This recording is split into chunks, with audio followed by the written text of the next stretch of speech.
Elle se trouve aux portes de l'Antarctique et constitue le dernier îlot de civilisation au bout du continent.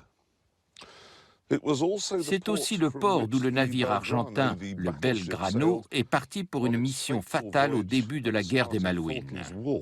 Par conséquent, le sentiment anti-britannique est fort dans la région. Vous userez de vos talents diplomatiques pour jeter un pont entre les deux nations. On n'a pas de talent diplomatique. Non, mais on n'est pas mauvais pour construire des ponts. C'est au sens figuré. Il ne parle pas d'un vrai pont. Sauf qu'ensuite, ça dit, une fois arrivé à Ushuaia, vous construirez un stade et organiserez un match d'auto-foot contre une équipe argentine. Vraiment? On devra jouer avec nos voitures Elles sont un peu grosses. contre une équipe en terre de feu. C'est loin. C'est loin d'ici? 2600 km. 2600 km? Dans une Lotus. Pour atteindre la pointe de l'Amérique du Sud au volant de voitures fragiles et vieillissantes, nous devrons braver désert, tempêtes de neige, congères, boue et marécages, traverser les montagnes et longer l'océan. Le voyage promet d'être épique.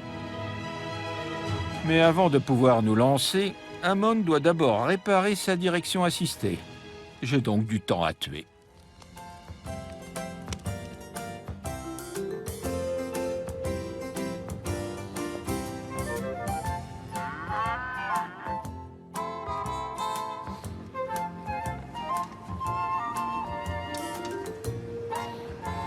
Il continue ses âneries?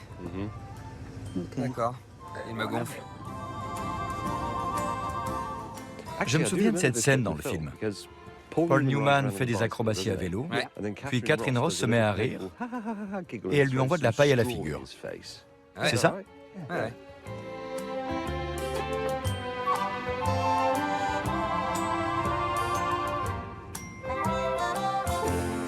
Ah!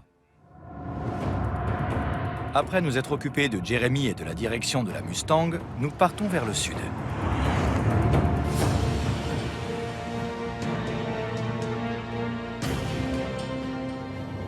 Est-ce que la Lotus V8 est un bon choix pour un trajet de 2600 km à travers la Patagonie?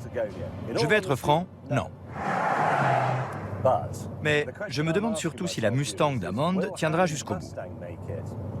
J'ignore pourquoi, mais quand je suis à côté d'une vieille voiture, je sens